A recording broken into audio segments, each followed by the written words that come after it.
Hello everybody, this is Toys R Us, and for this new figure unboxing and review, we're going to be looking at the Transformers Legacy Core Class Bombburst figure.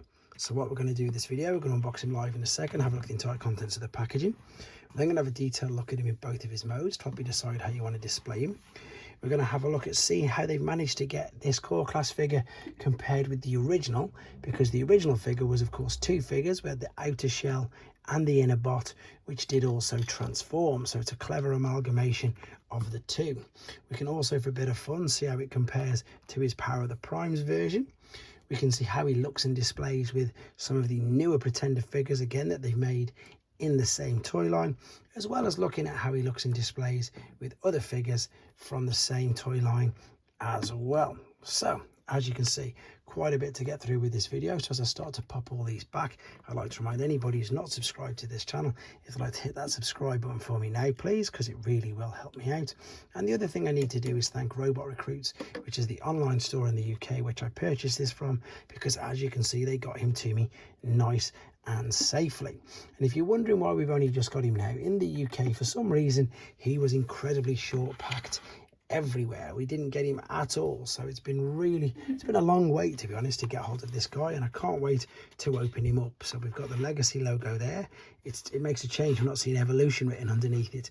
We've got beautiful artwork there of what looks like his robot mode is going to be, which again, as I say, it's a cross between the bot and the outer shell. There's the alternate mode at the top, and there, funnily enough, just for nostalgic purposes, is the old Legacy artwork.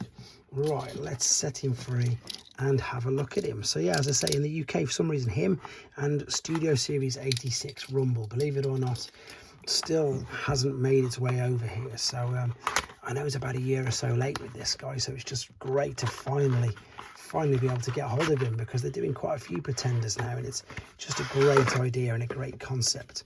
And yeah, look, you see he's got tie wraps on him rather than ties. So what I'm going to need to do now is just quickly separate him from there and come straight back to you. So then, here he is, set free from the packaging. And just one quick thing to note, that when he did come off the back of the card, these feet were folded down like so. So you need to separate these, which can be a little tricky, to be honest. You need something or nails to get inside the gap to separate them. And then, of course, he's ready to go. Right, let's have a quick look at his articulation and detail. The head sculpt, to be honest, for a little core class figure is brilliant. You can see we've got his jaw with the separately molded teeth, all different colours. We've got gold eyes. We've got details of like scales or fins inside his ears, which is really good.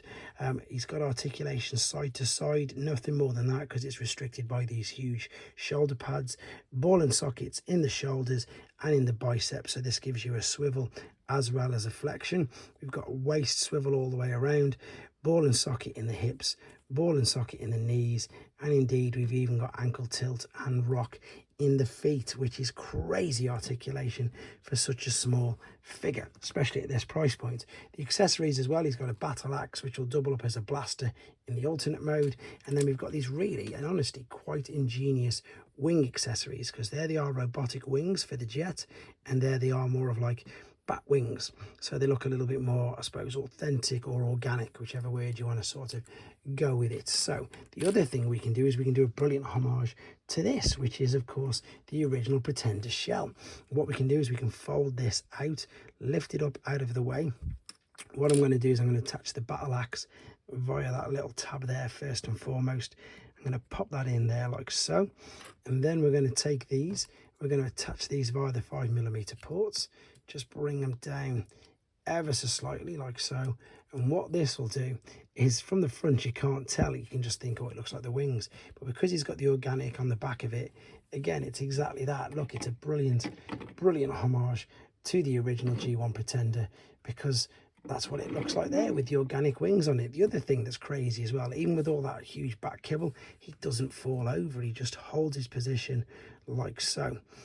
There we have him. Let's do a little quick comparison with this guy while we're here, and you can see it's a different league, different class, and of course we've got a different little person inside there. Right, let's have a look at him in his alternate mode then. So his alternate mode, I'm going to keep that in, but I suppose, yeah, I'll keep it in because it makes it much easier. We're going to lift this up, bring this over the back of his head, and the head will fit neatly into there. Then what we're looking to do is 100% waist swivel, fold the feet back inside themselves. There's these two tabs here just at the back of the hamstrings. Bring these up over and clip it into the lower part of his torso or his chest. Fold the feet down, and then all you need to do is attach these wings. If you had them on before, you'd just rotate them around, but I'll show you that going back in a second. We've already got the gun in place because I've left it there, and there's the alternate mode. Oh, the gun's come off anyway, so there we go. Pop it in and slot it into position like so. So it doubles up as a battle axe and a gun.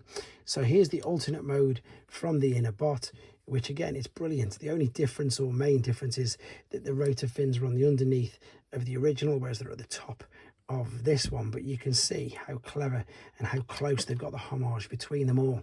And again, whether you want to use the word amalgamation or hybrid, it's just a very ingenious version of all of these three things into here. It's so clever, and that's why I really like these. So let's go back to the robot mode then. So feet out, spin at the waist, open up the toes and the heel like so. Once we've done that, this is what I mean. If these are attached, just spin them round, just spin them round. We're going to take out the battle axe, to be honest, because we're going to use it. Bring this over, slot that down, and indeed let's put the axe in his hands now. And again, look at that, there's the axe on the original. So good. Right, there we go. And again, you can see exactly what they've done there with regards to that. Right, let's try this. Actually, I've not done this yet. I probably should have had a go at doing it off screen. Let's take the original Bomb Burst Pretender shell and see. I think we might be able to fit him in. I think this is something that we've been able to do. Apart from on this guy, by the looks of it, his shoulders aren't going to fit in. So if you're wondering, can you fit him in the actual Pretender? Because you can, funnily enough. I did it with Ingenious, and I did it on the video as well. So whereas with regards to can he fit inside his original G1 Pretender shell, unfortunately, this particular one can't, whereas Ingenious can. Right, let's just pop these wings back on and indeed give him his battle axe again, just for some more display and comparisons. So let's move the originals out of the way for now, and let's bring the newer versions. So what we've got is we've got a core class Bomb Burst, we've got a core class Ingenious, which looks good, and I don't know why they're all in different sizes and core and classes, but it doesn't bother me, to be honest. Skullgrin is of course a deluxe, and you can really tell he's a deluxe. And then, of course, the only other one we've got so far is Metal Hawk, who is indeed a Voyager. But the interesting thing with Metal Hawk, he's just an exact, I suppose, upgrade of the inner bot. Whereas, again, these were hybrids of the actual inner bot and the outer shell. But they all look good together. If this is a sign of things to come, then again, I'm happy and excited for these. With regards to other core class figures, if I bring him in ever so slightly, you can see how he looks and fares compared to him. He's quite a small core class figure, to be honest. Saying that though, let's see how small he is compared to Grimlock. Yeah, he is. He's even a bit smaller than Grimlock. So yeah, he's exactly that. He's a core class figure. He's nice and tiny. Right, let's just move all these out of the way, and I think we're going to bring this video to a close because there's not much more to say about him. I'm just really pleased that I managed to get him. He is a nice fun figure, and he's going to go on display really well with the newer ones. Let me know what you think in the comments, guys. Take care.